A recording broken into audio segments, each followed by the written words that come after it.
Hello, everyone. Happy 2026. Well, we have Boomer here along with Gen X Jace, and we're doing another taking a break. And we're kicking off the new year after doing a show last night to close out 2025. How you doing, Mike? Long time no see. Yeah, we're doing two straight talks in a row. This won't air until the weekend, but yeah, we're in 2026 right now. A lot of things hopefully are going to change. And one of the things we talk about on this show, we don't talk about politics per se, but in this particular show, politics will come into play. We'll be talking about music. We're going to kind of compare the 60s to the 90s, kind of like what we did last time, 70s to the 80s, but 60s to the 90s. Jace is more of an expert with the 90s music. I wouldn't say I'm an expert of the 60s, but I lived through the 60s. I was very young, and since then have kind of discovered what was going on in the 60s. And I think it's an interesting comparison. But in addition to that, when we say we don't talk about politics, you have to understand, especially in the 60s, politics was a huge part of the fucking music. Yeah. There was count yeah, that I did like I said, we did I don't know much more about the 60s, but when I see movies like A Complete Unknown, the Bob Dylan movie, how they didn't want him. I mean, you look at the folk music, I mean, that was all political, with Dylan and Joan Baez. I mean, they had, I mean, Woodstock, it was just a bunch of, free love. And, you have what was going on in the 60s with the Martin Luther King assassination, with the JFK and RFK. I mean, it was, and the stuff that happened at the shooting, was it Berkeley or Kent that they shot the Kent State, Kent yeah. State? Yeah. And I mean, it's just everything was, I think people in the 60s, this was, I mean, television had come around to where we could see stuff now. I mean, Yeah. before you would hear, I mean, of course, you're talking to somebody that wasn't alive in the 60s, but I mean, it's TV has pretty much changed us. Some would say for the worse, some would say for the better. But I mean, back then, I think people believed their eyes. You didn't have, I don't think you really had, oligarchs owning the media. And what really killed the media was when it started making a profit. You're almost like a church, you shouldn't be in it for profit. You should be in it to help the greater good of everybody else. And that's what the media did a lot then. Well, the 60s were a transition period for a lot of things. It was a transition period for media. Like you say, TV comes in, and all of a sudden we can see what's going on as opposed to just listening to it. Um, the 60s were very transitionary for music. Rock and roll, for all intents and purposes, officially started mid 50s to the late 50s with Elvis and Little Richard and Chuck Berry and all that stuff. And there was a very distinct sound to that music. And those people kind of inspired a lot of the people that came around in the 60s. But once you got into the 60s, there was still some carryover of the 50s. But then things just started to fucking change. The new generation was coming along, and they were kind of altering what rock and roll is. They had a different perception of rock and roll. We had the Beatles come out, and maybe people don't understand this. They came here in about 64 or something like that, and then they ended the group in 70. So the Yeah. Beatles never existed outside the 60s. Yeah, the Rolling Stones, you had a lot of huge bands, Vanilla Fudge, Strawberry Alarm Clock. People may not remember those bands by name, but if you heard the songs, you go, oh, yeah, I know that fucking song. So it was a really 60s were a very turbulent time in terms of politics, in terms of society. And it was just really kind of a mixed up mash of all different kinds of music in the 60s. It was like we're trying to adjust and figure out what the fuck we're going to actually go with. And it was turbulent. It was weird. It was crazy. And I think uh, we've never really seen a time in history like the 60s when it comes to music. Yeah, the 50s, I mean, a lot of it started with Elvis, and he wasn't the first by no means, but No. he was what white America would accept, because like Elvis and all the Beatles and stuff, they listened to black music. Rock and roll started with black music, Robert Johnson, all that stuff. And but they had to put they had to water it down, and they did their idea with Elvis, even though he wasn't accepted a lot of ways either. But they'd have your Pat Boones and just stuff like that that just to make it more white. And rock and roll transferred into the 60s. I mean, it became a rebellion. I mean, rock and roll, I mean, there's an exhibit in the Rock and Roll Hall of Fame about about them breaking records and stuff because it was a rebellion. You look at the 50s and Elvis shaking his hips.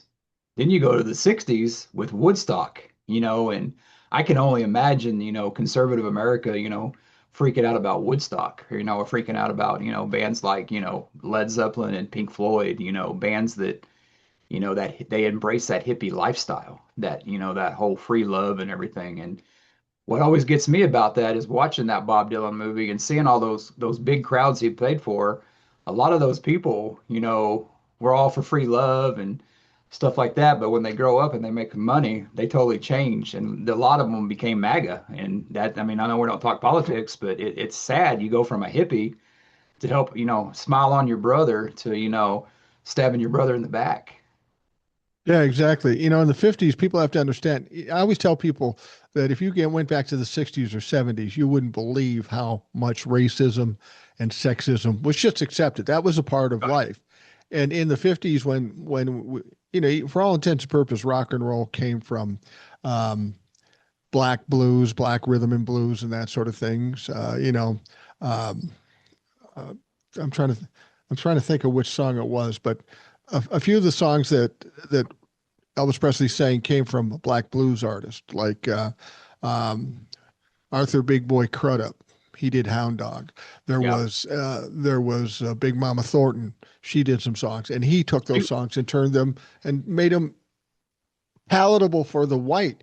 But the white people were angry because they were black music, and they were very racist back in those days, and they were very suppressed sexually. So just by virtue of Elvis being a good-looking guy swinging his hips, they were freaked the fuck out. That was sexually unacceptable.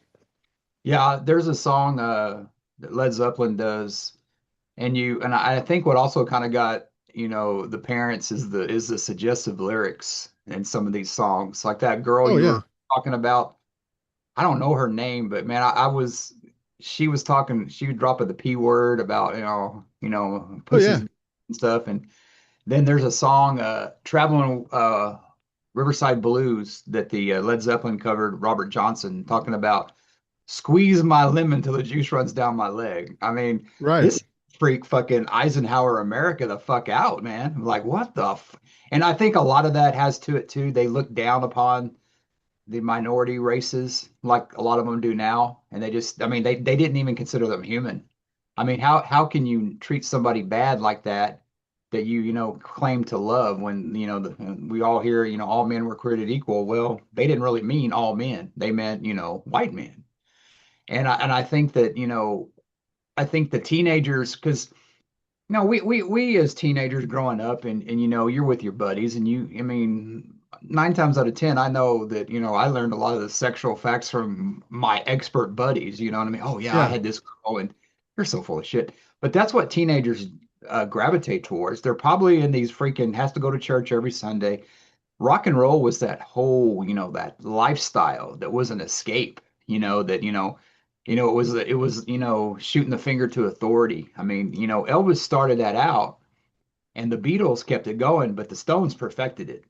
That whole rock and roll excess lifestyle. The Beatles weren't around long enough, and I really cringe when I hear people call the Beatles a boy band, but they technically were. They were the most influential boy band in fames of music, and they also, inspired, bands like Kiss to merchandise everything. The Beatles, you can call them a boy band, but I don't really call them a boy band because a boy band, I picture somebody like New Kids on the Block or something where they pull a bunch of good looking guys together, they write the music for them, they produce the shit out of them, and they put them on stage and they're dancing monkeys. Excuse me if you like New Kids on the Block. I'm not saying their music is bad, I'm just saying that's how they were put together. Um, John, Paul, George, and Ringo came together in a little bit of a different thing. Now, granted, when they came in, I remember I remember in the mid 60s watching videos and news things and watching the girls just lose their shit every time the Beatles came in. And at that stage of my life, I didn't know who the fucking Beatles were. I didn't care. These mop top English guys, I didn't like them, but I never listened to the music really. I liked Elvis. Fuck these guys. And so, but they were far more than a boy band in the sense of their talents, as far as their playing talents, as far as their writing talents, as far as their marketing talents.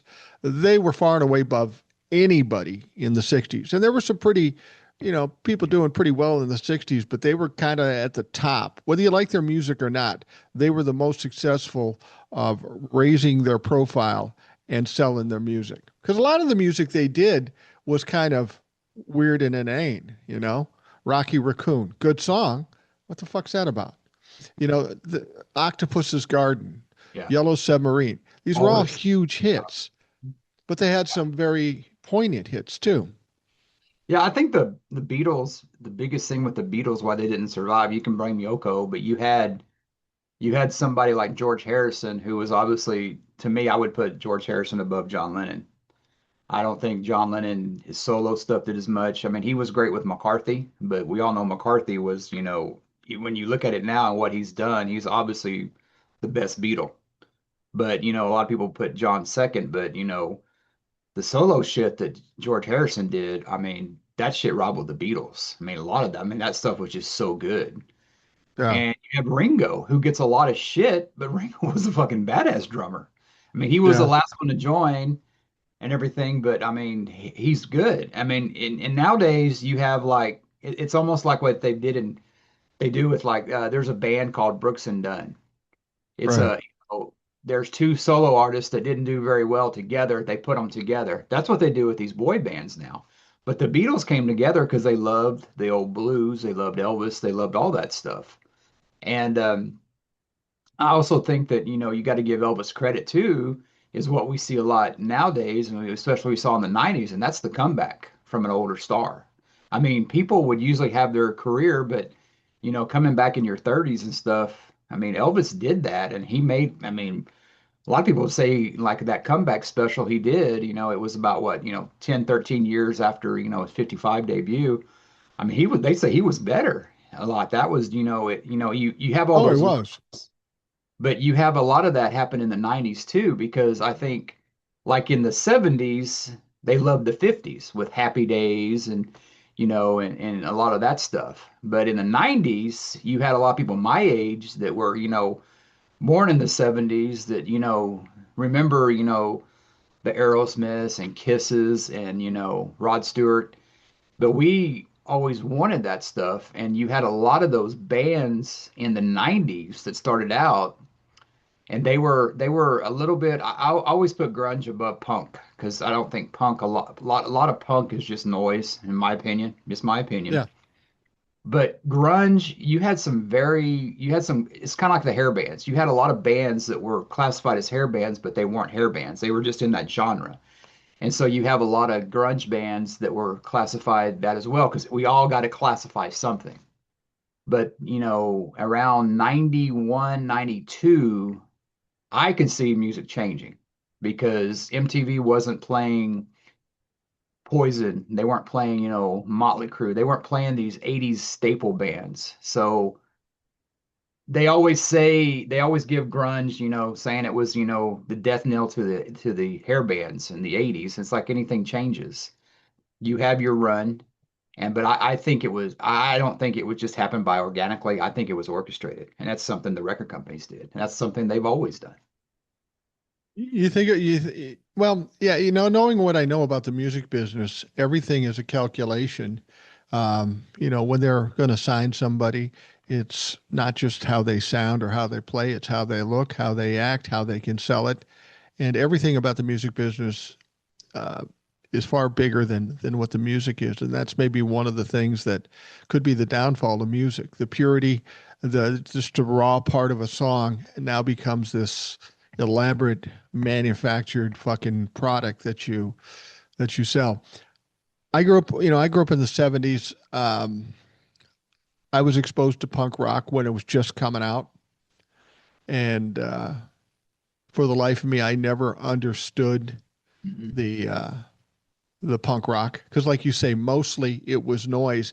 And then they start telling us, they start coming out and they're saying, well, Green Day's punk or No Doubt was punk. And I don't see that as way as I understood punk. Maybe they're a little edgier than pop, but they are basically kind of pop music. Punk didn't make any sense. And grunge was the same thing. It was like what grunge was doing to me in the 90s, and I'm in my 30s at that point, is they were taking what they did during the 70s and 80s, 60s and flipping on its top. You know, you got these bands like Queen coming out and they're big and they're dressed and they're singing and they're loud and they're pumped up and all that stuff. And grunge comes out, everybody comes out in dirty clothes and is depressed. And I didn't get the attraction to the grunge part of it. And maybe it was because I was in my 30s and focusing on other things. But you talk about Nirvana, and I didn't see it. I don't get it. I didn't see the talent in it, but maybe it was by virtue of my age. Yeah, to me, the probably, people, I don't really like to give an opinion about an overrated band, but to me, if there's an overrated band, it's Nirvana. They were a good band, but it's kind of like these TikTok creators we talked about. I mean, they want to tell you they have a message, about, being better and stuff, but they make it about themselves. Look at me, I'm depressed. And it was Yeah. funny, growing up there. And of course, I grew up in the 80s. That was like when I was a teenager in the 80s. I was in my 20s, in the 90s. And I remember even I kind of got tired of all the hair bands because they started signing all these bands that, they would sign these bands that were just a knockoff of the other band. And they were mass producing these band people, what they did, they continued into the 90s where I remember I was reading an interview with Janie Lane. He was the late singer for the band Warrant, who people can laugh at, but they had a number one hit. And there are a lot of bands that haven't had that with Heaven. Yeah. And he was saying that he knew things were changing because he would go into, I think he was with Epic or some record company. And, a year before they'd see the Cherry Pie, album and on there, and then it changed. They saw Alice in Chains. They saw Nirvana. I mean, you have some bands that, and the band that I knew when music was changing, there was a band called Alice in Chains, and they had a song called Man in the Box. Alice in Chains is probably the best grunge band because they're beyond grunge. They're more hard rock, and they were from Seattle. Then you had, they started getting radio play. They started playing that between Warrant and Bon Jovi. So it was like, wow, this is cool. This is different. But that's when I think they saw an opening to where, I mean, records, because like kind of in the early 90s, even the hair bands were kind of settling down. They wouldn't be glammed up like they were a couple years before that. It started getting more kind of like there's a band called Tesla. They had a song out. They did that cover of Signs, which was huge. And that was acoustic. And that's what a lot of the Bon Jovi is given a lot of credit for starting the acoustic stuff that started Unplugged because they were playing stuff. And I think people were just kind of tired of the party. And I think you had a lot of I mean, acoustic just, I mean, Unplugged took off. I think people just, the party was over. And I think people want to change. And like I said, I think that happens kind of like with the 60s, how everything was real turbulent. And then this is how I look at the 60s going into the 70s, even though I wasn't alive. You got all this protest music, and then you got Elton John, you got more Carpenters, you got more kind of feel good, happy. We're done with the 60s. We want to be more happy in the 70s. And I think that's what happened with the 80s going into the 90s. You're probably right about that. I'm thinking about the bands in the 60s and you had some crazy fucking bands. I mean, Yeah. the whole experiment was psychedelic rock. And a lot of people didn't understand what that was, but some of it was very esoteric, not quite like punk because they had a melody, but it was weird, crazy stuff. And people had a different impression about drugs and all that stuff because it was just coming in and kids were taking acid and doing all that stuff. And the old people go, "Oh my God, what the fuck is that?" Yeah. Whenever I think of psychedelic music, I think of the TV show Dragnet. Now, this was probably before your Oh, time, but whenever I know. whenever they whenever they do a segment where they were going to bust um a drug dealer on Dragnet, They'd go into a room and there'd be all this stuff going around and the weird psychedelic music and the guy just so stoned out of his mind and they would drag him out of there and he goes they'd say some stupid phrase they used in the 60s and they drag him out of there. But psychedelic music, it's to me with music, it's one thing that leads to another that leads to another. And I will tell you this, in my short time experienced with the record business, you're absolutely right. There is very little originality in the record business. They like to latch on to somebody who's original and claim that they did it. But if you just walk in and talk to somebody in the record business and you look kind of like somebody that's already been a hit, they'll tell you try to be more like them. Or if you write a song that's a hit, well, just write more of these. Because much like everything else in this world, it's all about money. It's not about the art. It's not about the music. And that was maybe the downfall of the record industry because it's terribly different now, and probably that's for the best. But the record business back then was the gatekeeper for music. You didn't get to hear all the music that was out there. Yeah. You only got to hear the music that the records company said, okay, that's good. We'll sign you. We'll give you a few bucks and we'll put out your songs. Other than that, you couldn't hear the music unless you went to a ballroom or something where there was a dance, some local garage band. And so the music industry really dictated on what we heard, and it was kind of a shot in the dark. They something would get out there and it would hit. They go, okay, we're going that way now, and that's probably what happened with grunge and punk and all this other stuff. Something caught people's attention, and they said, okay, let's bury them in this shit. Yeah, it's like you said, they like to build somebody up and I like to tear them down because if you look at the span of the 90s, grunge didn't last but maybe a few years, maybe 5 years at the most. I mean, by 95, 96, it was already on its way down. And you have a lot of people that were, a lot of people that were metalheads, so to speak, my generation, what are they now? They listen to country, modern Yeah. country. Modern country is like I read an interview with Dave Mustaine. He was the original guitarist from Metallica, and he was talking about like in the 90s that he started dating this girl. He'd already left Metallica. He was in Megadeth, and his girlfriend didn't know who the fuck he was. And Megadeth was, and they were pretty big. They had a Yeah. good run in the late 80s, early 90s. And of course, more my music, but she had no idea who he was, and they were in a car, and he was listening to some of the music, and he was like, "Fucking shit! This is just hairband music with guitars and fiddles, some Yeah. steel strings and fiddles." And that's why, I mean, I mean, and you listen to country now, or and a lot of it has that, and you have a lot of people my age that gave up rock and roll and went towards country, and that was another thing that fell out of rock and roll was people moving on. Hell, I was like that. I started listening to country in the 90s, Garth Brooks. I mean, Garth Brooks was great in the 90s. Tim McGraw, a lot of that stuff because I think a lot of us wanted to escape the grunge. Like I didn't care for grunge when it came out. I appreciate it now that I don't have to hear it all the time on the radio, that I don't have to listen to the radio, like you said, to get my music.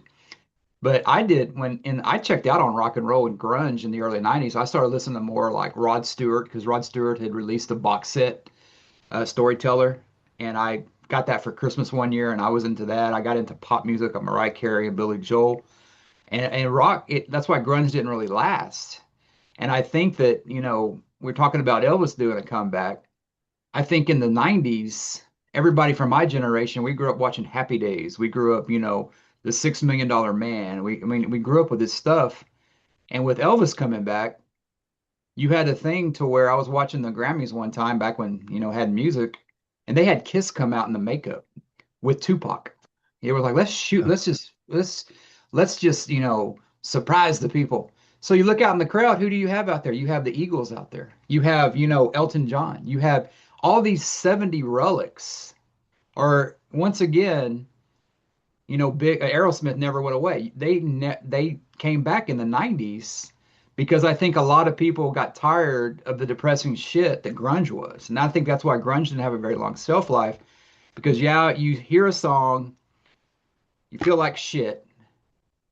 You hear a song, it makes you feel better. what are you going to gravitate back to? It's like, this new style can come in style, but you still got your old Levi's that you go and put on. I mean, everything old is new again, and vice versa. You know, Or it's they got, You know what's interesting about the nostalgia of music? I remember in the 70s, and we had a big resurgence of the 50s, Happy Days, American yep, Graffiti, all this music coming back. A lot of the groups were kind of emulating 50s type music. Example, Queen and Crazy Little Thing like called Love. yep. That was going on, and there was a big nostalgia for the 70s. But much like we're doing, or for the 50s, much like people did with the 70s and 80s. But here's the difference. Most of the music coming out that was coming from the 70s was coming from compilation albums from KTEL you saw on TV. Cheap reproductions where you would buy like that. And anytime those old people, those old acts would come out and do tours, they'd be shitty little tours and shitty little venues. But then when the 70s and 80s start coming back, these motherfuckers are selling out arenas and they're Stadium. selling more songs than the current acts. So Yep. it went from, just kind of like a little cottage industry for nostalgia of the 50s to it's as much part of music, the nostalgia part of it is the current stuff. Well, I mean, you think about it, a lot of these bands, were touring up to a couple years ago. It looks like we're finally going to see the end of the Stones because Keith Richards said he can't do it anymore because he's got arthritis. Yeah. And he get to that point. I mean, he's 82 years old, and it's like he was the one that always wanted to tour. The Stones did that in the late 80s. The Stones never went away. If there was like a rock band that I could have their career, it would be the Stones. Because they've always, I mean, even up to a couple years ago, they put out good music. And I don't really listen to Yeah. good music, but their last album was great. And I think, a couple years ago, you had Kiss, you had Aerosmith, you had, Foreigner, Foreigner is touring now, and they have no original members, but they put the name out there because what Foreigner did it right because they didn't have, I mean, you have Lou Graham, and we know that from in the days we listened to, and Mick Jones. But, a lot of people, they'll go see a band, but there's no Mick Jagger or Keith Richards in that band. So they don't, oh, that's Foreigner. You know what I mean? You can have a band with another name, but when you have rock stars in that band, you can't do that. But when Foreigner, they're all kind of faceless people. And one of my buddies said that they were the ugliest band to ever get a record deal. I mean, they you can have that. And you have a lot of bands that, have one member. I mean, REO Speedwagon, they sued the other guy for, using that because there's big money in that stuff and there's still money to be made.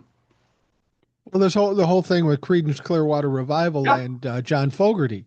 I mean, John Fogerty was the face of Creedence Clearwater Revival, and then there was some kind of mutiny or something like that, and they separated. And for the longest time, John Fogerty couldn't sing his own fucking music. I mean, it's just ridiculous. There's one thing when we talk about the 60s, we talk about acid rock and all the different crazy things going on. 90s, we talk about grunge and all the stuff. You know what the one consistent through every decade of music is? No matter how crazy the fucking music is or wild or rocky the music is, pop pop songs always come to the top at some point. Yeah.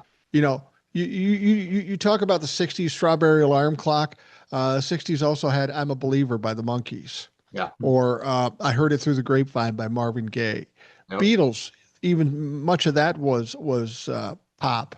Dionne Warwick, Walking By. So as much as there was crazy shit in the 60s, there was a lot of pop music. And the same can be um, said for the 90s. I mean, you had Britney Spears, Backstreet Boys, TLC, Mariah Carey. I That's carry. the interesting thing. No matter how crazy, whatever era of music there is, there's always a constant of pop songs that come up. And that's been consistent since the fucking 30s. Yeah, I think the 90s, I mean, you look back at the 90s and they always say it's the era of grunge, and like I said, grunge didn't last the whole decade because you had, when you have the 60s, you can kind of, you talk about pop music, but you also have this thing called, I mean, you call it, some people call it acid rock, but you have a band like Black Sabbath. Can you imagine? There was a day, I think it was some kind of festival in California, Day in the Green or something. It was some kind of festival, and it was like 1969 or 70. And here, you probably got Jefferson Airplane playing. You probably got these pop bands playing. Then you got fucking Black Sabbath coming out there, and they Yeah. admit they all wanted to. What they wanted to do is they wanted to freak people out, and they did. You have that in the 70s with Alice Cooper. Yeah. In the 90s, what comes around, and and I love this guy, not so much personally, but I loved everything he was about because it freaked people out, and it hadn't seen that since, the old days. And that was Marilyn Manson. Another fucking weirdo that came out, and half the shit they said about him wasn't true, but he put on a fucking great show. And I think people, they want to be entertained. It's like, you ever seen Gladiator with Russell Crowe? Yeah. When he gets out there, are you not entertained? I mean, it's all about entertainment. I mean, that's Yeah. what you're doing. That's that saying, the biggest success is to offend the most people. And I think that's what entertainment's done. So you have everything old is new again. You have Sabbath in the 70s, then you have, Marilyn Manson. You also had a lot of bands too that were got acoustic and a lot of stuff, and a lot of them reference Led Zeppelin.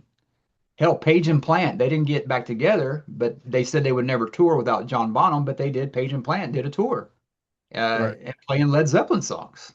So, I mean, it's everything. I mean, it comes around, goes around. And if you're around long enough, you can be laughed at. But if you're around long enough, the critics will die off, so to speak. Well, yeah, exactly. I mean, there are so many artists out there that were talked shit about by critics, and I've never really liked critics. Whether it be critics of movies, critics of music. I don't give a fuck. They're looking at the intricate microscopic things, the production. If I sit down and watch a movie, or I sit down and listen to a song, and I feel good when it's over, Yeah, that's a good movie. That's a good song. That's all I care about. Um, yeah, but the cinematography, well, fuck the cinematography. If I sat there and watched this and I was entertained and I didn't feel like I got fucked out of $10, it's a good movie for me, and it could be the corniest fucking movie. I mean, a good example I think we talked about this last time. I was a big Elvis fan, and I was born after kind of his heyday of his initial stardom in the 50s. But I saw all his movies and reruns on TV. Those movies are shit, but I you, love those fucking movies. It yeah, makes me feel good. It makes me feel comfortable. It reminds me of a time in my life when things were simpler, and I just like the music, the movies. Um, and that's the thing is, it's the same with music. Music is interesting because it's a lot like fragrances or smells. You can okay, hear a song and it takes you back to a moment in time. I can hear Saturday Night's All Right for Fighting with Elton John, and sure. I can imagine myself sitting in some guy's garage with a keg of beer and about 10 guys just getting drunk and singing the stuff. You know,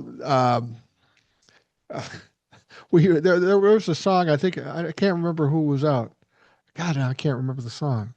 But I remember taking a early 70s song and we're walking down the street to go to some house party. We're a little buzzed up and we're pretty young. We're like 15, 16 at the time. Just walking down the street, singing this song as loud as you can get.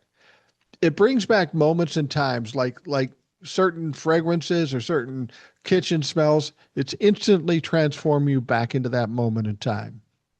Yeah, and I think a lot of people, like I got, the friends I grew up with, we were always kind of old soul, so to speak, because yeah, when we would listen to, the latest, artist that was out, but we'd also go back and listen to the Doobie Brothers. We'd also go back and Yeah. listen to the Doors.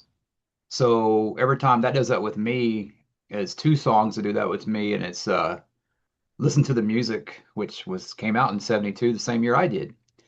Yeah. That went out because it reminded me of being in my early 20s, because the time I got to be legal drinking age, it was 21. So we go out and what we do, we'd go and to a pool hall, to a bar and shoot pool and, put the jukebox on. So that song and the Alabama song by the Doors, that one, oh, show me the way to the next, Yeah. Doors, that listening to the Doors and the Doobies. My friends were into Doobies, but that was another thing. That was something that, I tried and like our former president, I did inhale. But when I did inhale, I puked and I was like, pot was never for me. But yeah, it just reminds me of that. It's like you think about the stuff the kids were doing in the 70s or the 90s. I mean, you were probably doing in the 70s. Everything. I mean, nothing is new under the sun. I mean, granted, nowadays it's, meth. I don't think either one of us ever tried that. We'd be a lot thinner if we did and have less teeth. But Yeah. I mean, it just everything. I mean, it's so funny is because parents, they always freak out about, what their kids did and stuff like that. And it's like, they almost don't want their kids to have the same experiences that they did. And I think that's a real tragedy because I think that, you got kids that are so protected nowadays that they get out in the real world, they fucking have no clue how shit goes. I mean, Well, I mean, that's kind of true. yeah, because one of the movies that we talked about this movie before that really, was the Dazed and Confused, the one that, was shot here in Austin. It talks about the 70s, and it released in the early 90s. And you had those kids back in the 70s just talking about, I'm in the fucking 70s, suck. Because all they had to do was drink beer and smoke pot and hang out at the moon tower. Right. Now kids have every fucking advantage in the world and they still think, you know what I mean? It's like I don't think kids back then, and I grew up in the 80s, back when my biggest thing was like every Tuesday going to, Musicland or Target and getting a new album. And I would sit there and open the album up and I'd read it and I'd read everything about that. I mean, and you didn't have somebody calling you. You weren't online getting bullied. You'd have to wait to go to school on Monday to get bullied. They couldn't do it to you Yeah. online. I mean, Right. we really probably, I don't know if I speak for you this, but I really miss a lot of that stuff. But I'm also a person that loves technology and people try to shame me about being on my phone. I go, this fucking phone is you have everything. You can watch stuff. I mean, it's great. You can tune the world out. But sad is people can reach you too on it. So that's the one thing. If we can have a phone with just the internet stuff and nobody could call you, that'd be perfect. Yeah, absolutely. I'll be honest with you. I very rarely get calls on my phone anymore because I don't answer calls from numbers I don't know. Best thing to do is text me. At least I know what I'm dealing with and I know that I have an option of how to deal with it. The other uh, availabilities, it's truly amazing. Now, people can get stuck in that whole process. You were talking about the kids today, and I can tell you right now that when I grew up in the 70s, I grew up in South Minneapolis. I didn't have a poor family. They had some money, and I lived in a nice area, relatively nice area, but there were rough areas around it. But I am far more streetwise than my kids are, and that apparently was by design because my kids grew up in the 90s and early 2000s, and I remember coming down one time and my youngest son was talking with his buddies. This had to be the like 2007, something like that. They were talking about pot. They were talking about marijuana, and they said something. I can't remember what they said. And I said, "Oh, you mean such and such, such and such?" And they looked at me, and go, "What do you know about that?" I go, "Bitch, I grew up in the 70s. We invented all that bullshit, you dumb motherfuckers." And they were surprised. They thought this was new to them. The 70s is when the music really hit me because I was in my teens and I was really focused. I heard the music of the 60s.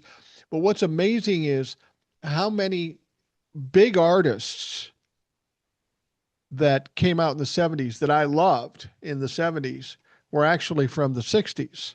Yeah. They began in the 60s. They were trying to make their way. And you talked about the Rolling Stones. They were kind of the same era of the Beatles. They just kept going. The Who, Roger Daltrey, who They're famously still said, I around. hope I, yeah, well, yeah, but have you seen Roger Daltrey? That fucker looks in trouble. But he's the guy that's saying, I hope I die before I get old. Well, Yeah.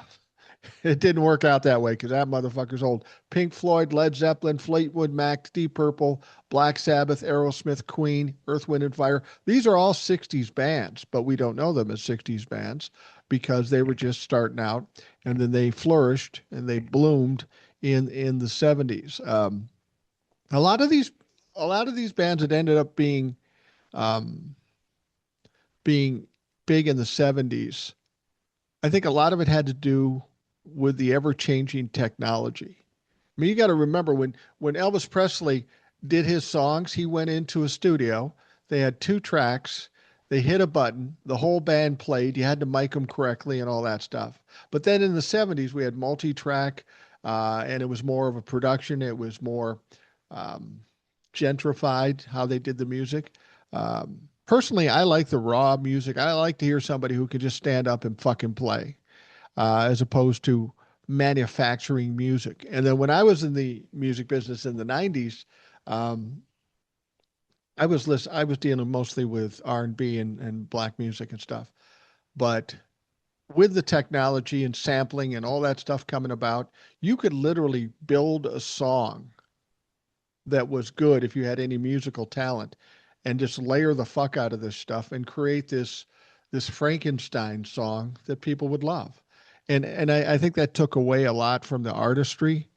I think Prince did a good job. While he had that ability to layer things, there was a rawness to his music. There was a basic showing of his talents. And I think a lot of people that weren't as talented covered up their problems with all this production. Yeah, it's almost like these artists have become perfectionists. Like there was times when, they'd release two or three albums a year. Yeah, Now it's like an album every 2 or 3 years. yeah, And it's like it's almost they've kind of taken away from the magic that was in the studio. Like the Black Crows or like a current band that are like that. That they're like the Faces were back with Rod Stewart. They got that raw energy and they record like on I think mono or whatever it's called. But that's something like you're talking about, the cinematography on movies and stuff like that. I get that with music. I'm like that with music when they say, "Oh, the production is just not as good." I don't know what that means. If it sounds good, it sounds good. Like in the 80s, Metallica did an album called "Injustice for All," and it pretty much put them on the map. Their bass player had died, and so they went to the studio and a lot of us that were fans before them didn't like it because you couldn't hear the bass, right.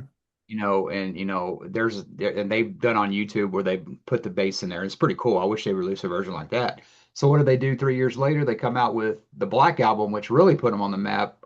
And some people would say that's overproduced. So yeah, you could almost be I mean, the songs have, it doesn't, I don't think it matters how bad the production is, so to speak. If the songs are there, the songs are there because it's like, an artist that, they say, well, they only sell albums based on their look. They're only popular because of the way they look. I mean, there's bands like that, but they still sell 100 million albums. And then that's not just the look, that's the music. The music's got to count for something, and, that band's a joke, and it's like Pink Floyd, I never got, but they obviously have an audience and they've obviously, sold a lot of albums.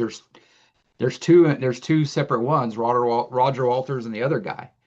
And it's like, obviously, there's a crowd for it. And that's why I can never say, oh, a band sucks. I'm not a big Rush fan, but they're going back on tour. You know what I Yeah, mean? It used to be, retirement, but I think the Eagles kind of did it.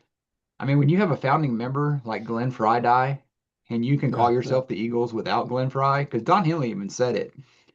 He even said it is because, Glenn, I mean, the Eagles were Glenn's band.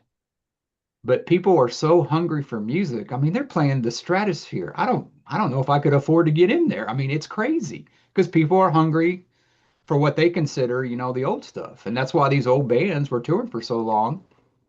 It's because there was a hunger for it.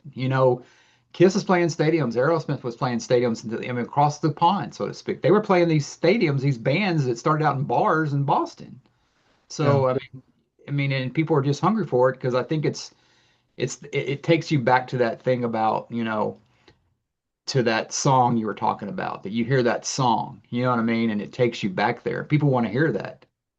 There at the end, Kiss was getting accused of using backing tracks, and people got really pissed about that. I'm like, well, I mean, they released an album in the 70s called Alive. It was supposed to be live, but we found out later it was all overdubbed. It gives you that live experience. I was watching New Year's Eve last night after we did the show.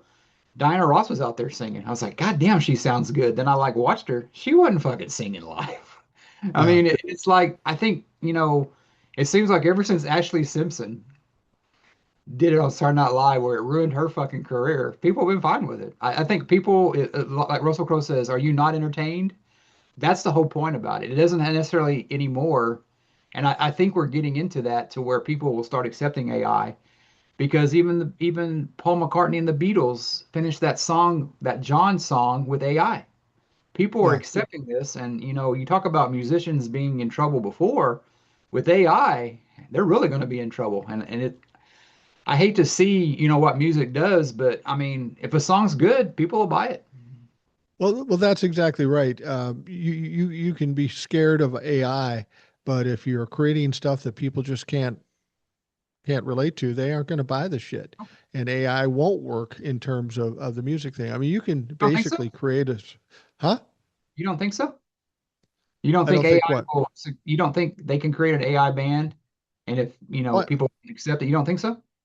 Oh no, no, I know they can do that. I'm just saying that when it comes down to it, you can be afraid of AI, you can be Oh, afraid of beta tapes, you can be afraid of the internet, but it's going to work its way out, and people will like what they like and they don't no, like. no. Because you can do something with AI, but somebody's got to come up with the right idea, the right concept, the right feel for what they want to do in order to put all this stuff together. I mean, in the 70s we had the drum machine and everybody said, "Oh fuck, no more Yeah. drummers. Drummers are out of business." And that's not what happened. Um, yeah, we're just in changing times, and people will like the music that they like. If some guy comes along and he's a good-looking guy and he's playing like Elvis did with a guitar and a fucking two-track, if the song is good, people will jump on it. It'll be helpful to people that are trying to make a buck. It's like it's like TikTok, okay? You got all those people using AI and edits and cuts and doing all this fancy stuff. Um, and it hits right away. I think the looks of a band and an artist only get the attention, but they got to have something to keep them there, right? Substance. Substance. So it's like, oh, that guy's cute or that girl's cute. Let's listen, let's listen. But if the stuff they have is shit, I mean, there are a bunch of people that were on TikTok that, and I'm not trying to pat myself on the back here. It's just kind of an example. There are a lot of people on TikTok that did some fancy stuff that got 1 million followers uh, right away, and now they're gone. You haven't heard from them. Yeah, true. I've been doing this for 5 years. I've been doing the same boring shit for 5 years, just the way I wanted to do it. And for whatever reason, it rings true with some people. I don't have a huge audience, but I do pretty well for an old dumb fucking guy. Um, but that's the point. People want what they want, and you can attract them with something shiny, but you better have something good to follow it up with. Otherwise, they're going to get bored with you and throw you away. It's kind of like what you say with politics, about, oh, it's never going to happen or he's never going to be punished. It's like we're guilty of that as humans, is wanting the next big thing to satisfy us. We want to be, and we want that craving satisfied now. They have short attention spans. And what I miss about the music industry is that, you would have an artist come out and they would get time to grow as an artist. They would hone their craft, they would go out on the road, they would tour. But now with everything, I mean, it's you can't make a mistake anymore. Like there's a camera everywhere. So if you do something, Yeah. oh, they did this wrong. It's like me watching Diana Ross, it looked to me like she was lip singing. I have no proof of that, but her Well, she's energy, fucking 80. Of course it was lip well, synced. her energy didn't match her voice. It's like, I mean, that's from the 70s, man. And that was, some of that stuff. But yeah, yeah, they need that. And people criticize other people for that. We don't have like with anything, everything's in the spotlight. We don't have a chance to be human anymore. It's like you're talking about and you make one fucking mistake and it's all over social media or whatever. And I think that it's like you say, they like to build people up, they like to tear them down too. It's that dirty laundry that Don Henley talked about. It's kick them when they're up, kick them when they're down, and it's just, I think that's what's missing from the 70s, 60s, and 90s. I think even in the 90s, you had bands that were able to grow like a Nirvana, Pearl Jam, but then again, you had that one-hit wonder band that was huge, and you never heard from them again, and that was Hootie and the Blowfish. I mean, Darius Rucker has had more, the singer for Hootie, has had more success and been around longer doing country than he Yeah, did. They had that one big album, and they were everywhere, kind of like Alanis Morissette too. yeah. Those albums were huge, and both those well, Alanis Morissette I like more because I thought she was great, but you couldn't escape that crap, and you had that, and you didn't really have that in the 70s. Well, you had that with Meatloaf, I guess. You've always had those big one-hit wonders. Peter Frampton, wasn't, when he did Frampton Comes Alive and stuff like that.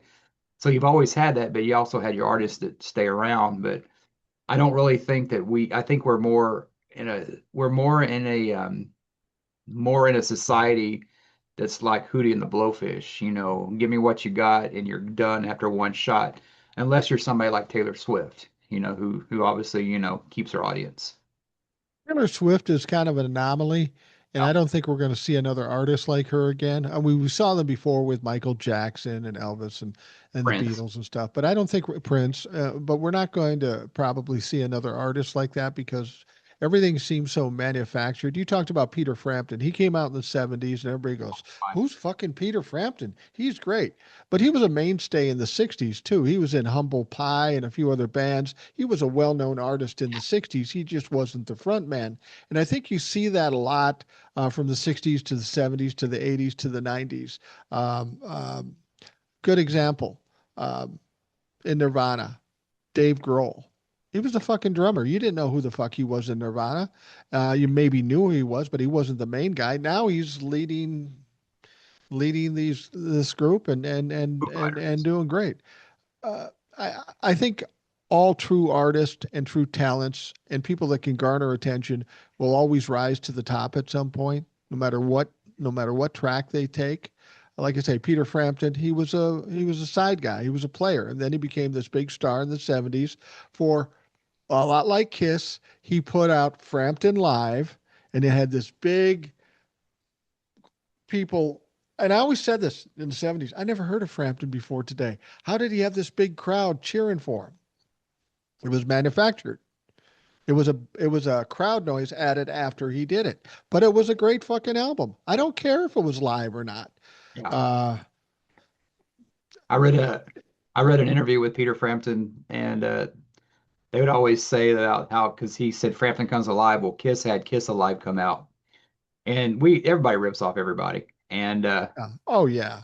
I read an interview with Peter Frampton saying that on Kiss Alive, Paul Stanley borrowed one of his guitars. So Peter Frampton's guitars are on the some of the Kiss Alive. They didn't credit him or nothing because that's what bands did. Hey, can I borrow your? They would tour together, and I would say right now to somebody that if you want to check out a '70s band, if you like Led Zeppelin, check out Humble Pie. Yeah. Can Those are some of the bands. Hell, another band we didn't talk about that came out of the '60s was ZZ Top. I Right. mean, it's like there was a thing on there, and you look at ZZ Top, and they had a great run in the '80s. A lot of people hated that shit because they had those electric drums. But they were, I mean, you talk about a band that, reinvented themselves. I mean, you either reinvent yourself or you do go by the wayside. Hell, Kiss took the makeup off. Aerosmith went pop. If you're not progressing, you're not really, if you're standing still. I mean, and there's some bands like that, obviously that doesn't work for, like AC/DC. I mean, they put out kind of the same kind of music all this time. They've never had to really change, but that doesn't happen all the time. AC/DC's Angus is such a damn good guitar player, and they have such a good rhythm and melody that they don't have to change. I mean, they're still, I'm gonna go see them this year, and they're fucking pushing 80. So I mean, Yeah. whatever, because I know this will probably be the last time I get to see them. But I've seen them one other time. But that's the stuff. I mean, I'm gotten to the point where I'm 53. I have got to really like the band to go see them now. I mean, I'm going to go see Iron Maiden next year. I'm going to go see, I mean, there ain't too many bands that I still go for. Metallica, Iron Maiden, AC/DC. But if there's like a band, like, oh, Scorpions are in town, I've seen them already, but that band's really got to do it. And I think that, that's why these bands are still out on the road. I mean, they got Oxygen Chintz and Walkers with them on tour, sponsored by AARP, but they're fucking still bringing in the money. And they'll continue to do that as long as they bring in the money, or they can't physically do it. You brought up ZZ Top. I've always been a fan of ZZ Top in the 70s and even into the 80s, Tres Hombres. I still think that's an iconic song from the 70s. It's like Low Down for Boss Skaggs and all that Oh, stuff. yeah. But Billy Gibbons, uh, like you say, they came out of the 60s. And I don't know much about this group, but you maybe do because you're from Texas, even though you weren't born yet. Before he was in ZZ Top, Billy Gibbons was in a group called a psychedelic group called Moving Sidewalks.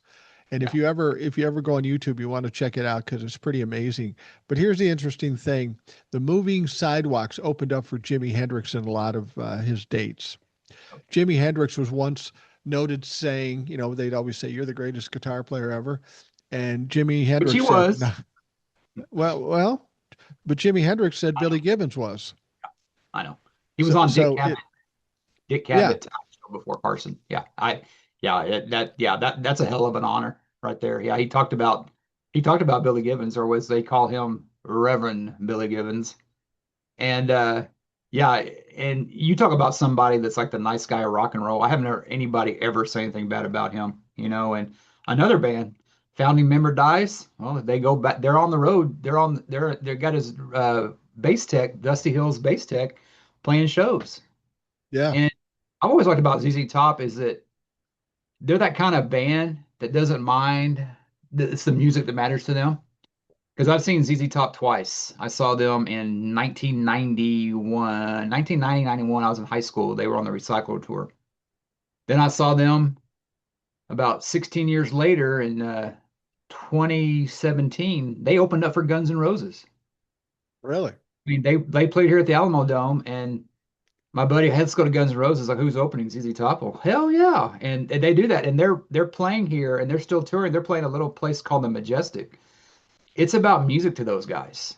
And if you haven't, I don't know if it's on Amazon or whatever, but there's a documentary on ZZ Top talks about how they started out, and they start out in one of the Eliminator cars, and they drive in front of Green Hall, which is probably about 20 miles from here. I mean, they started Green Hall. That's where George Strait started. I mean, a lot of good music started from there, but it tells about their whole history, and they have Billy Bob Thornton on there, and they talk about the 80s.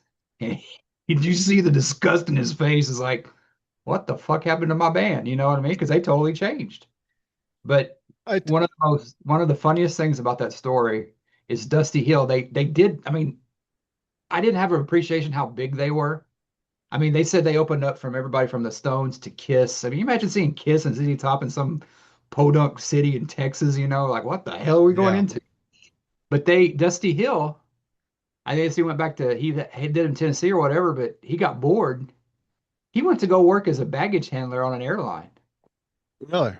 He's a fucking multi-millionaire, but he said he did it for about a year or so, but he had to like get back to his roots, so to speak. That's a good way to do it. But he said he loved it.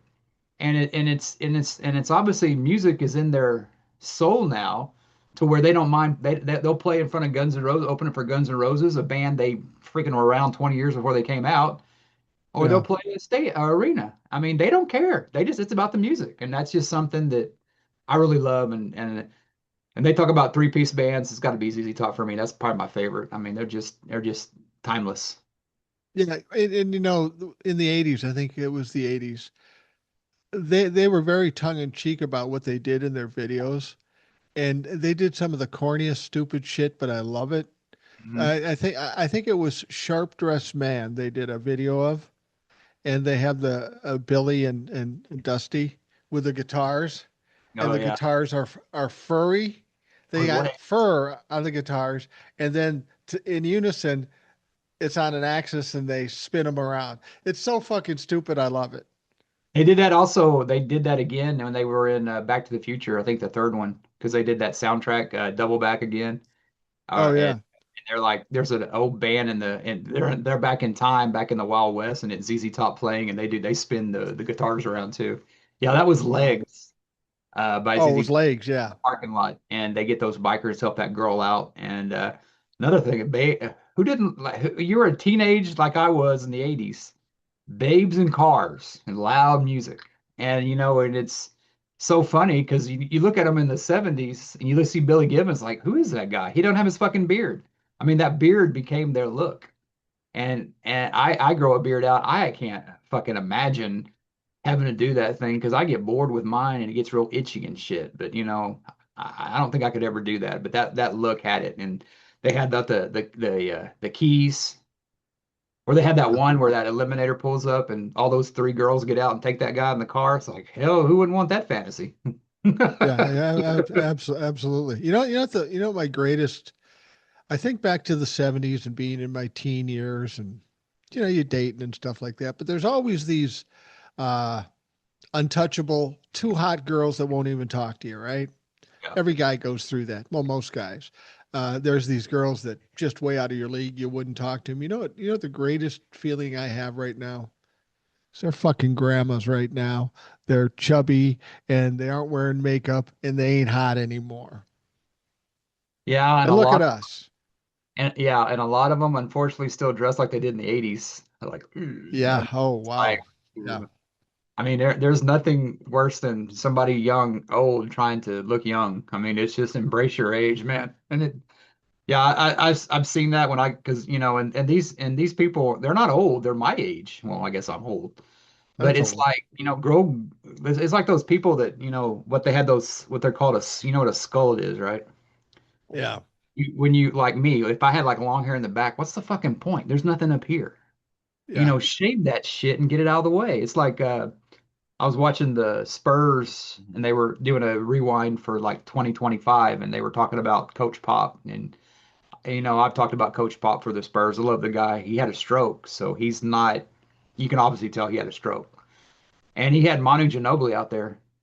And Manu Ginobili was one of the players. And he used to have he had hair, but he had this big bald spot. So somebody they would like have the back of his head with the bald spot, and they would have a G in front of it, and he would have Spurs after it. Like the bald spot was a zero, was the O. And I saw him, and he was with Pop. This was last year, and he had his head shaved. And I go, more men should do that. You just, I think you look older. I'm speaking from experience, but I mean, it's just like when you grow that hair and you ain't got it up. I mean, if you have hair and you can fucking grow it at your age and you have a full head of hair, fucking do it. I would. I look at people like Brad Pitt or Tommy Lee from Motley Crue. It's like, motherfucker, if I had that hair, my hair would be growing fucking mullet city. But sometimes you just got to put the old spandex away. Of course, you're watching a rock star who's older than all of us, and he's got spandex on. So what the fuck do I know? Well, and you have a lot of the old people that, were young and thought they were handsome and they have hair, Yeah, but they're 75 years old and it's jet black. yeah. Oh, you think you're dying that shit, motherfucker? I don't, you know, you have to embrace what you are at any given time. I went through well, I peaked probably at 14, but Damn. honestly, I probably did. But at some point you just got to go, this is me. Fuck it. I'm going to probably piss off some people in the audience, and I apologize if I do, but I'm not really apologizing. I don't understand guys my age walking around with ponytails. What the fuck are you doing? Who who do you think you're fooling? A ponytail. I mean, I never understood ponytails in the 70s when I had, if you grew long hair, have long hair. Why put it in a fucking ponytail? It's just, it's just this image thing that people want to project. And there are too many men my age down to your age that are still trying to be younger. And it's pitiful.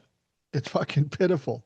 I mean, I see old guys with young girls. And I go, what are Yeah. you doing? What?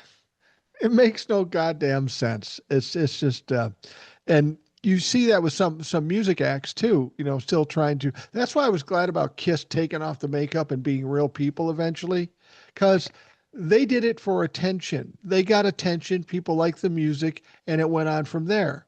But at some point, the substance of a human or the music or the movie have to keep people there. And I mean, yeah, you have to do all kinds of things to get attention, but eventually you have to show some substance. Yeah, Kiss is my all-time favorite band, but I grew up in the 80s with them. I just thought they were a better band, music-wise. I mean, they had that look and everything, but I remember them as a kid. But like I said, they've sold all these albums, but the music's got to go somewhere. Frampton sold albums because, especially if you sold a lot of albums in the 70s, you were doing something right. You know what I mean? Or Right. 60s. And I look at bands like Aerosmith and Fleetwood Mac, those bands were fucking huge. 7, 8 million albums. Yeah. And you think about that, it's like, God, I mean, that's back when, artists are lucky now to sell a million. I think they said something about Taylor Swift went platinum. It's like it used to be triple platinum, double platinum.